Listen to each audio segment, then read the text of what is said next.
Hey, this is Rob with another 5-minute book review where I try to review a book in 5 minutes. Today's book is The Shallows, What the Internet is Doing to Our Brains by Nicholas Carr.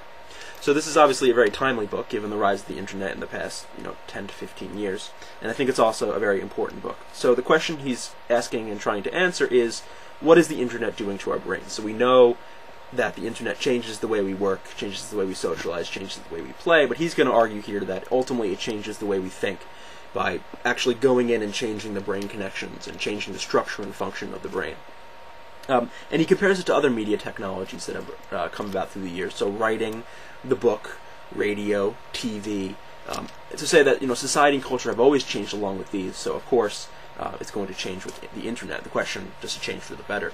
And ultimately he comes down pretty hard on the internet, at least as kind of an unknown quantity.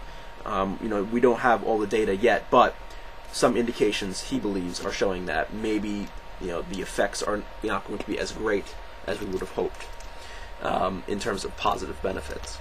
So some discussion. I'm actually quite surprised by the subtlety of the argument, particularly when it comes to his discussions of the history of technology and of technology in general.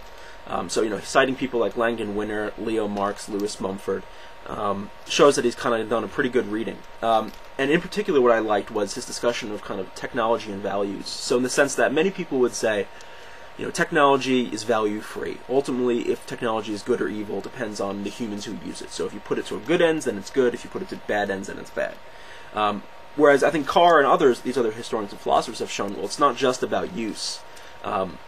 That ultimately, kind of what a technology does is reflects and then changes through that reflection the structure and the values of the society from which it stems. And this is quite a nuanced perspective. It's not just about use, ultimately. There's something more going on there. And what I like about it, then, is you're not saying, well, this technology is good, this technology is bad, it's our savior or it's evil. Carr doesn't do that necessarily. I mean, he does sort of sway towards the evil side, but so I thought that was quite a nuanced way of looking at this. Also was his kind of way of for instance the linear thinking, the old style. One would say, oh, well, that might be better than another, but he also kind of wants to question that as well. I mean, is the old way of deep reading and deep thinking, is that necessarily better than the new way? Maybe not. So he's really questioning some assumptions that we might fall into if we're not more careful. On the other hand, there are times where there are some oversights he makes. There are some slip-ups. There are some speculative moments. So take for instance the discussion of linearity in thinking. So someone like Albert Einstein or any 20th century thinker, could really say that their thinking is linear in any real sense, or algorithmic, or kind of unidirectional? I don't know. I don't know if Einstein in 1905 came up with his theories by the way you might think came about by what Carr described here. I don't know if we can use linear to describe that, the old way of thinking. I know I don't want to get hung up on the word, but nonetheless. So the second question I have is about skimming.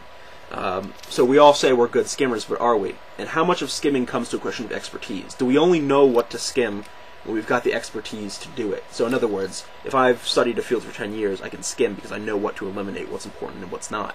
But if I haven't done that kind of reading, if I haven't done the deep reading necessary, am I going to have the ability to do that? And I don't think so, personally, but it's just an important question, because there are implications, right? If you only skim without kind of the important framework in place, you might only highlight confirmating or information that confirms your own theories.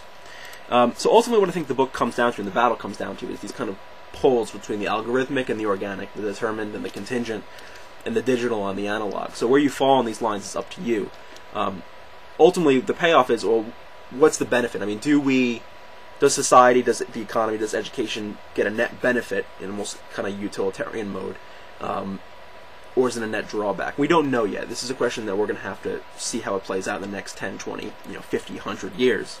But ultimately, maybe it's just going to be the question of not necessarily better or worse, but different. Society will be different, and it might be hard-pressed to say whether it's better or worse, just like it's always been different after reading, after writing, after the book, radio, TV, and so on. So the benefits. If you use the internet daily, read this book. It's pretty much required, especially if you feel like your attention is shattered, you're in information overload. pretty much should read this. If you're interested in kind of anything to do with history of technology, the relationships of technology, society, communication, mind, psychology, absolutely read this book. And then for the mythical general reader, you're probably an internet user, so you'll probably get something out of this book. So I suggest you read this. Okay, thanks for watching, and there'll be more reviews to come.